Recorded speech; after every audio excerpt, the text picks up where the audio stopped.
थोडी जागा बदल. जय श्रीकृष्ण. जय तू ज्ञानेश्वर. सर्व श्रोत्यांना आणि सर्व ज्ञानेश्वरी भक्तांना सादर वंदन. आज आपण 18व्या अध्यायातल्या 160 नंबरच्या ओवीपासून पाहणार आहोत. काल 159 पर्यंत झालेले आहेत. आपल्याला ज्ञानदेव नवनवीन सगळ्या कल्पना त्या समजावून देत आहेत आणि त्या स्पष्ट करतायत रोजच्या व्यावहारिक जीवनातून. अलंकापुरी पुण्यभूमी पवित्र, तिथे नांदतो ज्ञान राजा सुपात्र. तया आठविता महापुण्यराशी, नमस्कार साष्टांग श्री ज्ञानेश्वरासी. माता यस्य तपस्विनी च जनको, वैराग्य रागान्वित भ्रातारो गुरुणा निवृत्तिसहिता निर्वृत्तिका संस्थिताः. दातुं ज्ञानरसं हि येन कथितं श्रीकृष्णलीलामृतं. वन्दे तं करुणाकरं प्रभुवरं श्रीसंतज्ञानेश्वरं. श्रीसंतज्ञानेश्वरं. ज्ञानेश्वर महाराज की जय. पंढरीनाथ भगवान की जय. सर्व श्रोत्यांना, नवोदितांना, नवीन कोणी उपस्थित झाले असतील तर, आणि नेहमी सर्व नित्यनेमाने येणाऱ्या सर्व श्रोत्यांना, तुम्ही श्रोते जगदीश मूर्ती, सर्वांना मनापासून हे वंदन. आणि आपण आता 159वी ओवी परत एकदा पाहूया. काल असं पाहिलेलं होतं. 58वी पण खूप छान होती. म्हणून या धनंजया सत्वशुद्धी गिंवसितया, तीर्थाची या सावाया आली कर्मे. म्हणजे म्हणून या म्हणजे म्हणून पार्था, तुला एकच सांगतो की शुद्ध सात्विक प्रवृत्तीच्या साधकांचा शोध घेत घेत ही यज्ञादी कर्म त्या मोक्ष साह्याला धावून येतात. आता कोणीतरी आता म्हणलं ना की आपल्याला तिथपर्यंत जावं लागतं, पण नाही. ज्ञानदेव सांगतायत की ही सगळी कर्म चांगल्या सत्वबुद्धीच्या माणसाला शोधत येतात.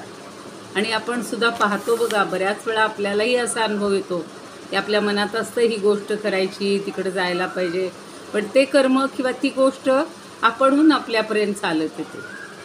तर ही भगवंताची आपल्यावर कृपा असते. आणि म्हणून 160वी ओवी आज आता आपण पाहणार आहोत. तीर्थे बाह्यमळू क्षाळे, कर्मे अभ्यंतर उजळे, एवं तीर्थे जाण निर्मळे सत्कर्मेची. तीर्थे बाह्यमळू क्षाळे. क्षालन हा शब्द आहे, तर तो धुणे या अर्थी आहे. क्षाळे म्हणजे धुतलं जातं. काय धुतलं जातं? तीर्थक्षेत्रावर बाह्यमळू. मला अगदी काल ही ओवी होणं अपेक्षित होतं, पण मला असं वाटलं ती झाली नसती, म्हणून आपण तिथेच थांबलो. आम्ही जेव्हा नर्मदा ह्याला गेलो होतो ना परिक्रमेला 18 साली, तर त्यावेळेला आमच्यातल्या एक जण ताई होत्या आणि त्या अगदी ते तीर्थक्षेत्रावरचं स्नान बिलकुल चुकवायच्या नाही. म्हणजे त्या महेश्वरला अहल्याबाईंचं ते सगळं पाहण्यामध्ये इतकं आम्ही रमलेले होतो. पण त्या एकट्या गेल्या, खाली जाऊन त्या तीर्थावर स्नान करून संध्याकाळची वेळ होते, आल्या म्हणजे आल्याच.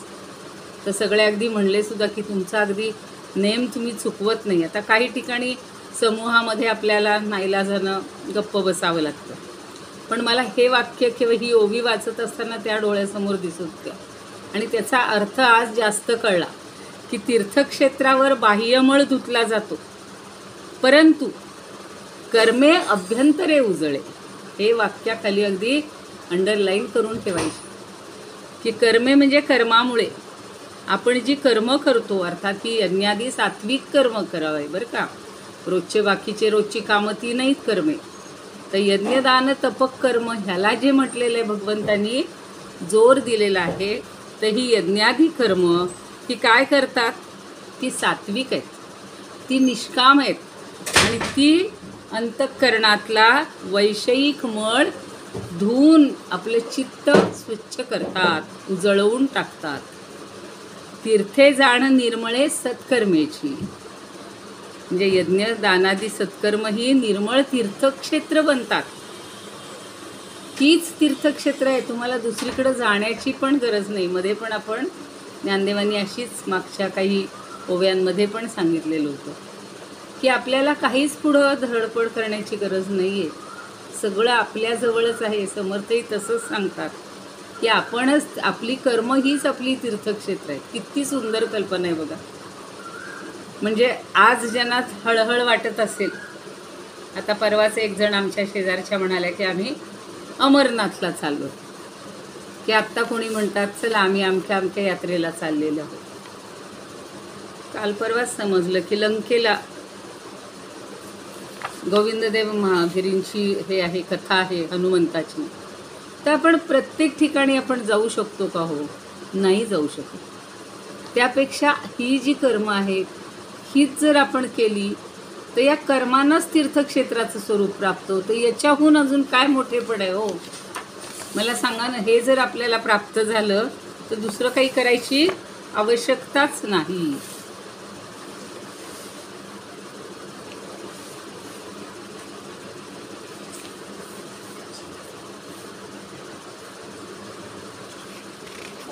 हो, जा जा. थोड्याशा 1-2-4 ओवा बघते.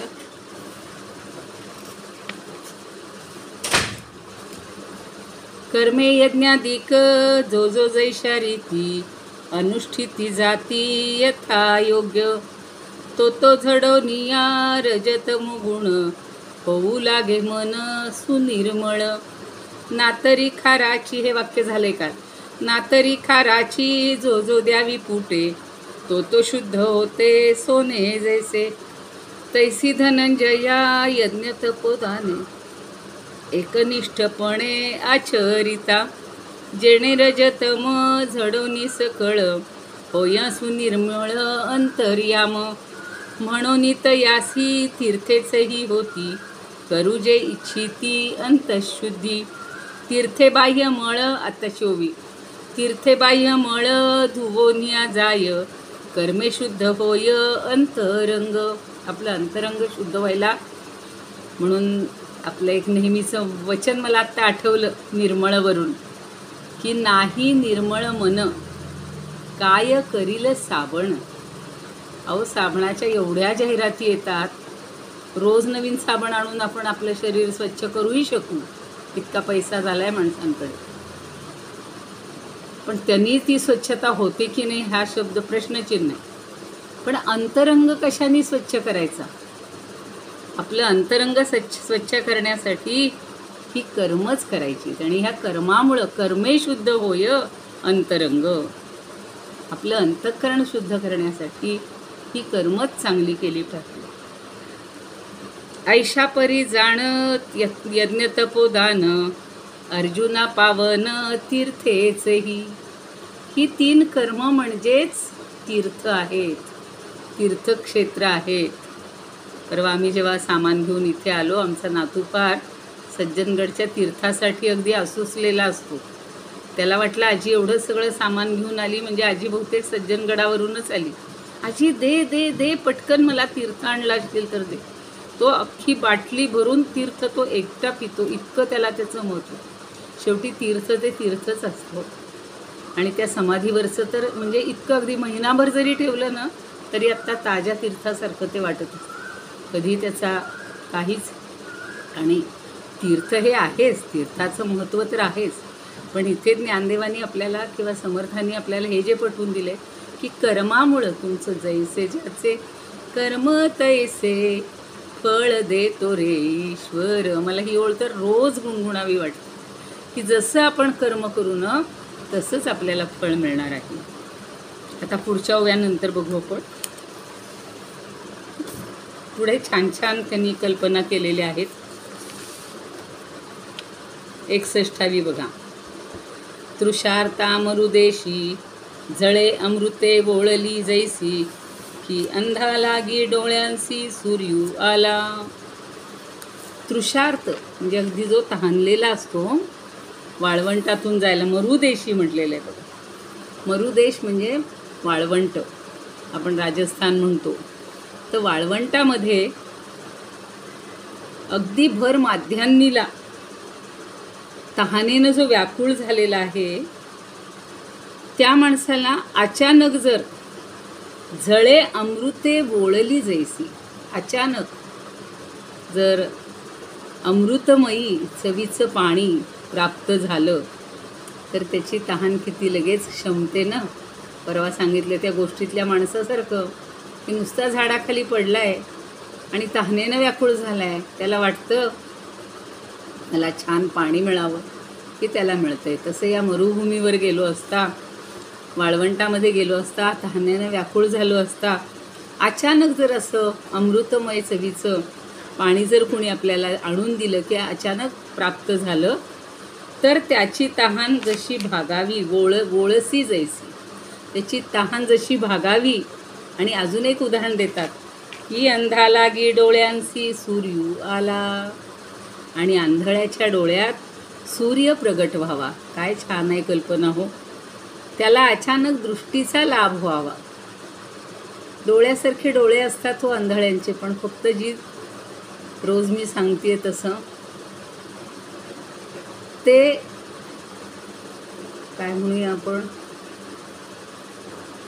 अवयव आहे, पण ती दृष्टी देणारं मुख्य जे हे आहे ते मिळत नाही आहे. आणि म्हणून त्याला असं म्हटलंय की डोळ्यात सूर्य अचानक प्रगट व्हावा किंवा त्याला दृष्टी लाभ व्हावा. आपली 5 इंद्रिय आहेत आणि ह्यातलं इंद्रिय जे आहे ते जर तिथे कमकुवत असेल, ते जर चालत नसेल तर त्याचा उपयोग नाही. चक्षुरिंद्रिय, चक्षु आहे पण चक्षु इंद्रिय नाही. पण त्याला जर अचानक असा सूर्याचा लाभ झाला, सूर्य जर त्या ठिकाणी प्रगट झाला, म्हणजे सूर्य प्रगट झाल्यावर एकदम त्याला दृष्टी आल्यासारखं समाधान मिळावं, तशी अवस्था होतीये बघा या ठिकाणी. अजून उदाहरणांचा अगदी ओघ प्रवाह सरसर सरसर वाहत असतो की अशा झरझर झरझर सरी झरत असतात. तसं आहे हे ज्ञानदेवांचं वर्णन. म्हणजे बुडतया नदीच धाविन्नली, पडतया पृथ्वीच कळवळिली, निमतया मृत्यूने दिदली आयुष्य वृद्धी. आता बुडतया नदीच धाविन्नली, अहो एखादा बुडणारा मनुष्य आहे आणि त्या बुडणाऱ्या माणसाला वाचवण्यासाठी नदीच धावून यावी, नदीनंच त्याला सावरावं.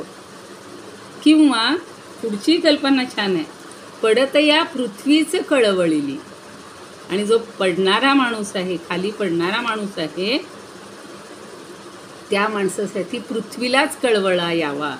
ही ओवी वाचताना पण मला त्या सीतामाईची आठवण आली होती. उत्तर रामचरितात इतकं सुंदर वर्णन केलेलं आहे बघा. आणि प्रत्यक्ष रामायणात सुद्धा आपल्याला माहिती आहे की खरं तिची एकदा अग्निशुद्धी झालेली होती, लंकेतून बाहेर पडताना झालेली होती. सगळे ऋषी मुनी सगळे त्या ठिकाणी जमलेले होते. पण इकडे आल्यानंतर पुन्हा एकदा सगळ्यांच्या साक्षीनं जेव्हा तिची शुद्धी झाली, आणि त्यावेळेला ती काय म्हणते बघा की हे पृथ्वी माते, जर मी शुद्ध असेल, जर मी माझ्या पतीशिवाय दुसरा कुठलाही कधीही मनात विचार केलेला नसेल, जर मी कुणाबद्दल काहीही वाईट चिंतलेले नसेल, तर हे धरणी माते, कारण धरणीतनंच ती जन्माला आलेली होती, हे पृथ्वी माते, हे धरणी माते, तू मला तुझ्या उदरात सामावून घे. आणि आपण पाहिला असेल, अगदी आम्ही लहान असताना 4वी-5वीत असताना पाहिलेला तो रामायण सिनेमा चित्रपट. त्यावेळेला ती अशी जमीन दुभंगली गेली होती, जसा भूकंप व्हावा तशी, आणि त्याच्यामध्ये ती सीतामाई प्रवेश करत होती असं दाखवलं होतं. इतके सगळे रडले होते. आमची आजी तर फार ढसा, काय बाई या सीतामाईचं शेवटी असाच अंत झाला. पूर्वीचे लोक फार आणि भावूक असायचे. आपल्याला सुद्धा दुःख होतंच, पण ते अगदी म्हणजे त्यांचे अश्रू थांबायचेच नाही. पण उत्तरामचरितात कसं दाखवलेलं आहे की ती पृथ्वी माता आसन घेऊन अशी आतून भूमीतून येते, ती पृथ्वीतून सुंदर असं सुवर्णमय रत्नांनी मढवलेलं असं आसन आहे आणि त्याच्यामध्ये ते आपल्या मुलीला म्हणजे कन्येला बसवते आणि तिला खाली घेऊन जाते. तर इथं मला हा पृथ्वी शब्द आठवला की त्या सीतेची आठवण आलेली होती की एखादा जर धडपडत असेल, पडत असेल आणि त्याला पृथ्वी मातेनंच सावरावं. पडत या पृथ्वीचं कळवळली, तिलाच कळवळा येतो हो. खरं मग प्रेम सगळं जे काय असतं ना ते आईलाच असतं बघा. माते इतकं प्रेम खरंच कुणी करू शकत नाही, खरंच कुणी नाही बोलून दाखवणार कदाचित. तर तिच्या 2 अश्रूंच्या थेंबांनी, 2 अश्रूंनी आपल्याला सगळं कळतं. किंवा न बोलता सुद्धा तिच्या चेहऱ्यावरचे भाव आपल्याला समजतात. अशी ही माता. आणि तशीच इथं पृथ्वीचं सांगितलेलं आहे त्यांनी की पडत या पृथ्वी कळवळीली, कळवळते होती. तिला वाईट वाटतं हा पडू नये म्हणून ती त्याला सावरण्याचा प्रयत्न करते. पुढं म्हणले निमतया मृत्यूने दिधली आयुष्य वृद्धी. ज्या गोष्टी अशक्य आहेत त्या इथे शक्य होत आहेत. तसं मृत्यू मरणारा जो त्यांनी शब्द काय वापरला, निमतया, म्हणजे जो निमणार आहे, जो मृत्यू पावणार आहे, त्या मरणाऱ्या माणसाला मृत्यूने दिधली आयुष्यवृद्धी. मृत्यूनंच आयुष्यवृद्धी द्यावी. ही ओवी वाचताना मला पुन्हा काल परवाच सांगितलेलं होतं त्या नचिकेताची आठवण आलेली होती की वडिलांनी यमधर्माला तुला दिलं म्हणून सांगितलेलं आहे. म्हणजेच तो मृत्युमुखीच गेला की नाही हो, पण असं दाखवलं की चालत चालत चालत तो यमदरबारी गेला आणि त्या यमानी त्याला सहानुभूतीपेक्षा त्याला उलट अपराध वाटतो की माझ्यामुळं हा 3 दिवस हा एवढासा छोटा 5-6 वर्षाचा बालक हा उपाशी राहिलेला आहे. आणि म्हणून मृत्यूनीच त्याला काय दिले, आयुष्यवृद्धी दिली. नंतर सगळ्या गोष्टी त्याला, ज्याला आपण प्रेयस आणि श्रेयस, तर प्रेयस म्हणजे प्रिय गोष्टी सगळ्या देऊ लागतो. तो म्हणतो तुला मी इतके रथ देईन, इतके अलंकार देईन, इतकं अमकं देईन, राज्य देईन. पण तो म्हणतो मला इथलं काहीही नको, मला मृत्यूवर कसा विजय मिळवायचा ते मला ज्ञान द्या. आणि ते त्यांनी ज्ञान दिलेलं आहे. ही ओवी म्हणलं की मला नचिकेत आठवलेलं आहे की मुमुक्षुहम निमतया मृत्यूने दिधली आयुष्यवृद्धी. आणि खरंच त्याला आयुष्य वाढलेलं आहे हो. असा दरबारातनं मृत्यूच्या कोणी परत आलेला ऐकलाय तुम्ही आजपर्यंत कोणी? पण ज्याला आंतरिक तळमळ आहे ना त्या ज्ञानाची, तो वय बघत नाही. 6 वर्षाच्या मुलाला सुद्धा ते ज्ञान मिळालेलं आहे, त्याला तो खऱ्या अर्थानं मोक्ष मिळालेला आहे. आपण प्रल्हादही बघतो, ध्रुवही बघतो, ध्रुवाला तर अढळ स्थान मिळालेलं आहे. तसं पुढे म्हणतात तैसे कर्मे कर्मबद्धता मुमुक्षू सोडविले पंडुसुता जैसा रसरीती मरता राखिला विषय. त्याप्रमाणे अरे पार्था, मुमुक्षूला कर्मानंच कर्मबंधनापासून सोडवलेला आहे. मुमुक्षू हा शब्द रोज येतोय आपल्याला. मोक्तुम इच्छा, ज्याला सुटका होण्याची इच्छा आहे तो ती मुमुक्षा आणि ती बाळगणारा तो मुमुक्षू. तर जो मुमुक्षू आहे त्याला सुद्धा ह्या कर्माच्या बंधनातून सोडवलेलं असतं. पण कोणत्या कर्मांनी? या 3 कर्मांनी. यज्ञदान तपःकर्म नत्याज्यम कार्यमेव तत्. ही एक ओळ अशी आपल्या डोक्यात गुणगुणत राहायला पाहिजे. रोजच तुम्ही यज्ञ नाही करू, त्याग करू शकत नाही, दान करू शकता, तप करू शकता. 1 तासभर 2 तास का होईना काहीतरी कष्ट भोगले पाहिजेत. आता खरं म्हणजे आपण जिथे जिथे तीर्थक्षेत्री जातो मोठी रांग असते आणि लोक म्हणतात ते इथं 5-20 नाहीत का हो पटकन प्रवेश मिळण्याचे, पटकन दर्शनाचे. पण आपल्याला देवाच्या दारीसुद्धा त्या निमित्तानं काही काळ थांबायला मिळतं. ते एक प्रकारचं तपच असतं आणि ते करायलाच पाहिजे. म्हणून ही जी तपं आहेत ना, यज्ञदान तप, ही सगळी कर्म आहेत ना, यांनी कर्मबंधनापासून आपली सुटका होते. आपल्याला त्याचं बंधन लागत नाही. म्हणून त्यांनी अजून एक त्याच्यात सांगितलेलं आहे, जैसा रसरीती मरता राखीला विषय.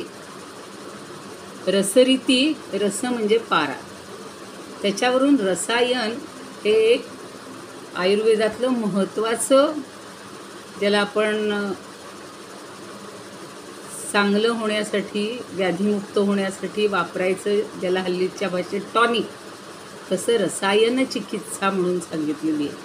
इथं त्याचा मला थोडा उल्लेख करावासा वाटतोय की मरणारा जो मनुष्य आहे त्याला मरता म्हणलेलं आहे त्यांनी, राखीला विषे, पाऱ्यासारखं विष औषधातून देऊन वाचवायचं असतं. पारद हा शब्द पण तुम्ही ऐकला असेल, पाऱ्यापासून बनवलेल्या. पूर्वी औषधा आपल्या धान्यामध्ये ठेवायला पारद टिकिया मिळायच्या, पण ह्या पाऱ्यापासून बनवलेले जे रसायन आहे ना, ते सुद्धा माणसाला विषावरचं हे कमी करण्यासाठी उपयुक्त आहे. मला त्यातली 3 रसायनं चांगली आठवत आहेत. मी अख्ख्या त्या स्वास्थ्यावरचाच अभ्यास केलेला होता आणि त्यामुळं तुमच्याकडे ज्यांच्याकडे पुस्तकं आहेत त्यांनी काढून बघा रसायन. तर आमलकी रसायन, तुम्ही बाकीचं करा नाही तर उपयोग करू नका. निदान रोज एक ताजा आवळा खाणं, त्या आवळ्याची सुद्धा संख्या वाढवायची वगैरे असते. तर आमलकी रसायन म्हणजे आवळ्याचं रसायन. आता आपल्याला वर्षभर काही अशी ताजे आवळे मिळत नाहीत, तर मी मागच्या वर्षी तो आवळा खिसून त्याच्यामध्ये मीठ आणि साखर घालून, जी पक्के डबे असतात ना, कसले एअरटाईटचे तुम्ही म्हणता, त्याच्यामध्ये ठेवलेलं आहे बघा. तर ते काल खिसून खाल्ल्यासारखं वाटते. रोज आवळा तो खाऊ शकतो. आमलकी रसायन. तसं त्रिफळा रसायन, बिभी म्हणजे भल्लातक, आपले बिब्बे असतात ना, त्याचं रसायन. अशी सगळ्या प्रकारची रसायन आपण करू शकतो. पण इथं त्यांनी मुख्य पाऱ्याचं विशेषण सांगितलेलं आहे, वैशिष्ट्य, की जो मरणारा मनुष्य आहे त्याला पाऱ्यासारखं विष औषधातनं देऊन वाचवायचं असतं. म्हणजे तो पारा विषासारखा जरी असला तरी सुद्धा, बघा ना, पारद टिकिया म्हणजे त्या कीटकांना सोंडे बिंडे काय होतात त्यांच्यासाठी त्या गोळ्या आत टाकल्या जातात, म्हणजे ते विषारीच असतात. पण तशातनं वाचवण्यासाठी सुद्धा हा पारा दिला जातो. बर, पुढे बघा. तैसी एके हातवटिया, कर्मे की जती धनंजया, बंधकेची सोडवावया मुख्य होती. काय म्हणतात ना, पुन्हा गाडी मूळ पदावर आली पाहिजे. हरदासाची कथा मूळ पदावर आली पाहिजे. हे सगळं कशासाठी देत आहेत उदाहरणं? काल परवा माझ्या मनात आलं, एवढी उदाहरणं आपण सांगतोय केवळ एवढी वाचतोय, पण मूळ धागा सुटता कामा नाही ना. तर ती जी सुरुवातीची श्लोक आहेत आणि त्याच्यावरच्या ओव्या आहेत, ही यज्ञदान तप कर्म ही आपल्याला सुटता कामा नाही. म्हणून इथं सांगतायत की एका विशिष्ट हातवटीनं, हातोटी म्हणतो बघा आपण, त्याच्या अंगी हातोटी आहे म्हणजे कौशल्य आहे, तो इथं त्यांनी हातवटी शब्द वापरला. तर ही हातवटीनं किंवा हातवटीनं केलेली जी कर्म आहेत ना, यज्ञादी कर्म, ही मुळीच बंधनात टाकत नाहीत. बंधक असली तरी ती मोक्षाला उपयुक्त आहेत, मोक्षाचा उपाय आहेत. आता त्याची हातवटी तुझं सांगो गोमटी. गोमटी म्हणजे चांगली. जया कर्मा ते किरीटी कर्मची असे. किरीट म्हणजे मुकुट. या कर्मांचा तो मुकुट आहे, सर्वश्रेष्ठ आहे ती.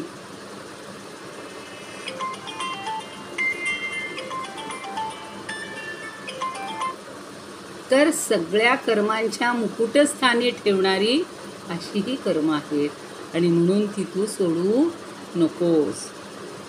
फक्त अर्जुनाला सांगितलंय का हो? फक्त गीता ही त्याच्यासाठी आहे का? त्याला सांगितलेली आपण 7-8 हजार वर्षांनी कशाला वाचायची, कशाला ऐकायची, असं काही जण प्रश्न विचारतात. काय उपयोग आहे आज त्याचा? पण हे सगळं आजच्या काळाला सुद्धा आपल्याला उपयोगी पडतंय. कोणाचं येतोय? हां,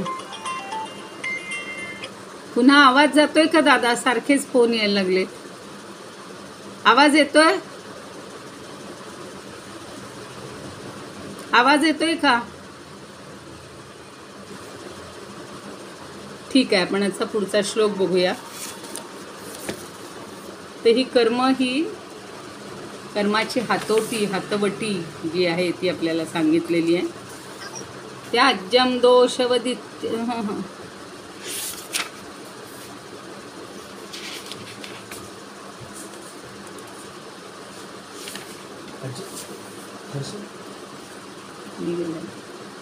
बाहेर गेलं माझा क्लास. बघ नको तिकडून बघ. रुपाली ताई तुमचा आवाज येत नाही. तुम्ही परत हे करा ना, अनम्यूट करा ना. मी केलं तुम्हाला रिक्वेस्ट. नाही नाही नाही आली रिक्वेस्ट नाही आली. पुन्हा करा. आला येतोय तुमचा आवाज येतोय आता. हा मग झालं. दोनदा फोन आला हो त्यामुळे ते फक्त बंद आहे. हो तेच मला लक्षात आलं तुमचं मध्येच कट व्हायला म्हणजे फोन येतो हां तुम्हाला. हां हां व्हिडिओ बंद आहे, व्हिडिओ चालू करा. हो केलाय मी, चालू आहे. नाही नाही व्हिडिओ आहे चालू आहे, सगळं चालू आहे. एक मिनिट थांबा. मी इकडनं तुम्हाला माझ्याकडनं बर द्या द्या.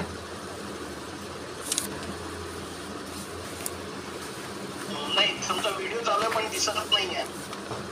थोडं अंधारल्यासारखं झालंय त्याच्यात. कंप्लीट ब्लँक येतोय. ते अंधारल्यासारखं झालंय आज काहीतरी. इथून दिसतोय का बघा आता. नाही तुम्ही सरळ आता व्हिडिओ बंद करा, फक्त बोलायचं चालू ठेवा. व्हिडिओ आता येतच नाहीये, त्यात वेळ घालवायला नको. आहे तसंच राहू दे. ठीक आहे, आवाज येतोय ना. ठीक आहे, आवाज येतोय. हा ठीक आहे. बर आपण पुढचा श्लोक घेऊया. एतान्यपि तु कर्माणि संगं त्यक्त्वा फलानि च कर्तव्यानि ति मे पार्थ निश्चितं मतमुत्तमम्. एतानि अपि तु कर्माणि, तू म्हणजे परंतु. एतानी म्हणजे ही सगळी, अर्थात यज्ञ दान तप. अपि म्हणजे सुद्धा, ही कर्मसुद्धा किंवा कर्म मात्र. तू म्हणजे परंतु. कर्माणी कशी करायची. संगं त्यक्त्वा, संग म्हणजे आसक्ती, फलत्यागा म्हणजे फळाची आसक्ती, ती सोडायची आहे. आणि फलानीच, आणि फळंसुद्धा सोडायची आहेत. फळंसुद्धा सोडायची आहेत. एतान्यपि तु कर्माणि संगं त्यक्त्वा फलानि च कर्तव्यानि इति मे पार्थ. तिथे छोटासा समास संधी आहे. कर्तव्यानि म्हणजे केलीच पाहिजेत. इति मे निश्चितम मतम उत्तमम, असं माझं उत्तम मत आहे, श्रेष्ठ मत आहे की त्याचा संग सोडायचा आहे, आसक्ती सोडायची आणि फलत्यागही सोडायचा आहे. म्हणजे फलाचा त्यागही सोडून द्यायचा.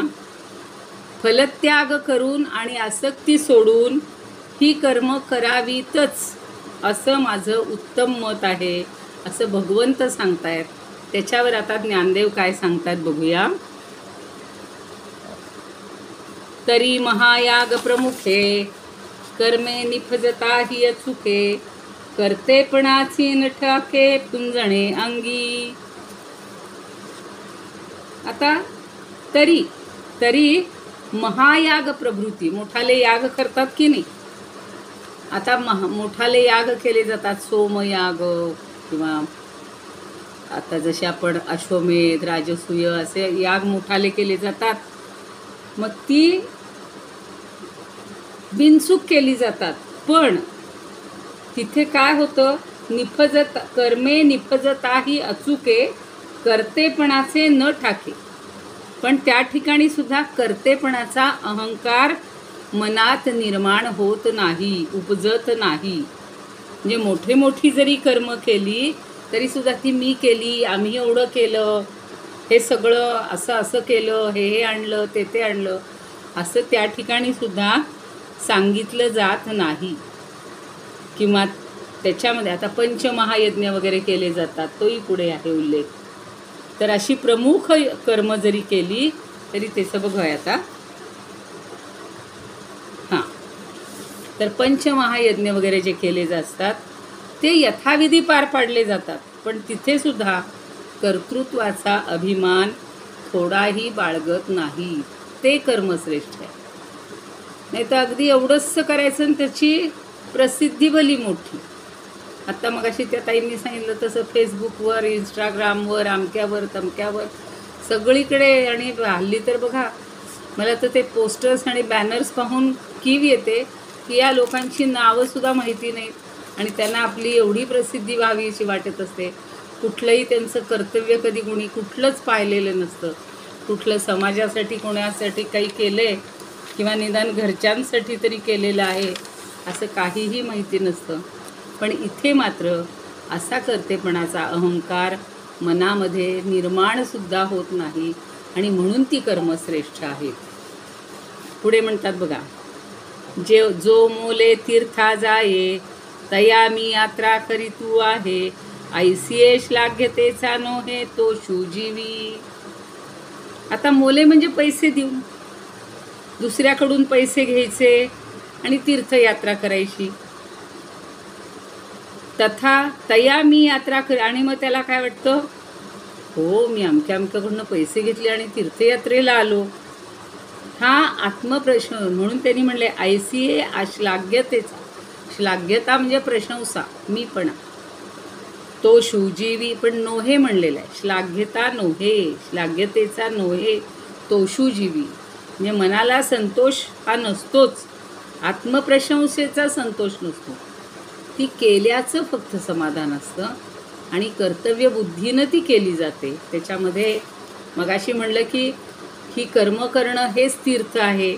पण आता पुढं तेही सांगतात की जरी समजा कुणाकडून तरी पैसे घेऊन, मोले घेऊन, मोल म्हणजे पैसा घेऊन जरी तीर्थयात्रा केली तरी ती मी करते आहे, मी करत आहे अशी आत्मप्रशंसा तिथे नसते, प्रौढी नसते, संतोषही नसतो. निर्विकार मनाने केलेलं असतं, कुठलीही अपेक्षा करून केलेलं नसतं. समाधान असतं, त्याचं आंतरिक समाधान असतं. आणि असं समाधान त्याच्या मनामध्ये अहंकारारूप नाही आहे. अहंकार मुळीच त्याच्या मनामध्ये उद्भवत नाही. का मुद्रा समर्थाची आहे, जो एकटू झोंबेराया, तो मी जिणता ऐसिया नयेची गर्वा. एवढी एक ओवी होईल. आता इथे समर्थ म्हणजे शक्तिमान असा अर्थ घ्यायचा आहे, समर्थ स्वामी असं नाही घ्यायचा.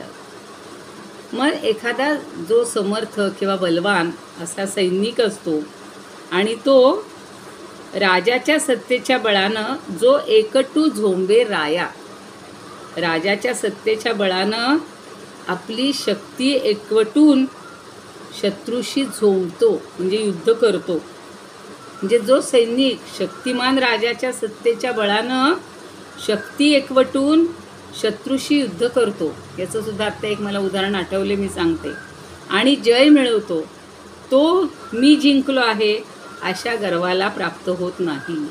तो मी जिणत ऐसिया, जिणत म्हणजे जिंकलेला, मी जिंकलो असा ऐसिया न यायची गर्वा, त्याला तो अभिमान राहत नाही. एकनाथ महाराजांचं चरित्र तुम्ही ऐकलं असेल. एके दिवशी त्यांचे गुरु जनार्दन स्वामी, रात्रीची वेळ होती, शांत झोपलेले होते आणि त्यावेळेला काय होतं, एक ब्राह्मण येतो आणि काहीतरी सांगतो की असं असं हल्ला कोणीतरी करतायत आणि पटकन म्हणे तिथं जायला पाहिजे. आता या एकनाथांना असं वाटतं की आता स्वामींना कुठं उठवायचं, गुरूंना कुठं उठवायचं. ते त्या शस्त्रागारात म्हणजे त्यांची जिथे हे असते सगळं चिलखत वगैरे, ते स्वतः गुरु तसे होते बरं का, कणखर आणि सगळं युद्ध वगैरे करणारे. तर त्यांनी त्यांचा सगळा पोशाख घातला, शस्त्र घेतलं, एकटे गेले. जी काही तुकडी होती जिथं हे करायचं आहे त्यांनी एकट्याने ते समर्थपणे सगळं युद्ध केलेलं आहे. त्या सगळ्यांचा पाडाव केला, परत आले आणि तो वेश उतरवून ठेवला. आपण जर असतो तर आपण काय केलं असतं सांगा. पहिल्यांदा त्या गुरूंना उठवलं असतं. दुसरं म्हणजे स्वतः जरी गेला तरी सगळीकडे डंका पिटवला असता. नाही. तेच इथं मला हे उदाहरण जास्त पटलेलं आहे की एकट्यानं अगदी बलवान राजाच्या सगळ्या सैन्याला सुद्धा बळकटीनं आपल्या सामर्थ्यानं युद्ध करून जिंकलेला आहे, पण त्याचा गर्व नाही. अशी कर्म पाहिजेत, अशी कर्म केली पाहिजेत, त्याची घमेंड मनामध्ये. मग दुसरे दिवशी गुरूंना जाऊन सकाळी नमस्कार करतात आणि सांगतात की माझ्या हातून मोठी चूक झालेली आहे, मी तुम्हाला न सांगता असे जो प्रसंग आलेला होता तो निस्तरला म्हणजे तुमच्याच कृपेनं ते झालेलं आहे, तरी मला क्षमा करावी. केवढी लीनता. आणि तेच इथं अपेक्षित आहे. असं बघूया आपण. एक दोन ओव्या होतील का? होतील.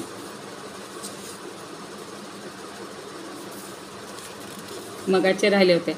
तृषार्ता लागून निर्जल प्रदेशी व्हावी वृष्टी जैसी अमृताची, किंवा दैवे भावी गभस्तीची वस्ती अंधाची या दृष्टी माझी जैसी, बुडतासी जैसे नदीने तारावे भूमीने झेलावे पडत्यासी, किंवा मरत्याचे टाळोनी मरण द्यावे जीवदान मृत्यूनेच, किंवा विषतेही होतसे जीवन देता रसायन रूपे जैसे, कर्मेच ती जैसी मुमुक्षु लागून कर्मबंधातून सोडविती कर्मे होती जो बोध बंधक, जरी युक्ती एक हाता येई, कर्मेची गा कैसा कर्मबंध तुटे वर्म ते गोमटे सांगू आता, यथाविधी होय यज्ञाधिक सर्व परी नाही गर्व कर्तृत्वाचा, घेवोनिया मोल तीर्थयात्रे जाय मिरवितो काय आत्मप्रौढी, समर्थाची मुद्रा घेवोनिया हाती झोंबेराया प्रती एकटा जो, विजेता मी ऐसे सांगेना तो जनी धरोनिया मनी अभिमान, इदमुपकर्तुं भुवन मंडलम समुदितमिव भास्करं सादरं वंदे ज्ञानेश्वरं, त्रिभुवनमाता भगवद्गीता लोकमंगला लोकविश्रुता, लोकहितं संततं ध्यायता, येन ज्ञानेश्वरी विरचिता, श्रुत्वा प्राकृतगिरं सादरं वंदे ज्ञानेश्वरं, सादरं वंदे ज्ञानेश्वरम्। आरती ज्ञानराजा महाकैवल्य तेजा, सेविती साधू संत मनोवेधला माझा, आरती ज्ञानराजा लोपले ज्ञान जगी हित नेणती कोणी, अवतार पांडुरंग नाव ठेविले ज्ञानी, आरती ज्ञानराजा कनकाचे ताट करी उभ्या गोपिका नारी, नारद तुंबरुह सामगायन करी, आरती ज्ञानराजा प्रगट गुह्य बोले विश्वब्रह्मची केले, रामा जनार्दनी पायी मस्तक ठेविले, आरती ज्ञानराजा महाकैवल्य ते, सेविती साधू संत मनोवेधला माझा, आरती ज्ञानराजा ज्ञानेश्वर महाराज की जय, पंढरीनाथ भगवान की जय, जय तु श्री कृष्ण, जय तु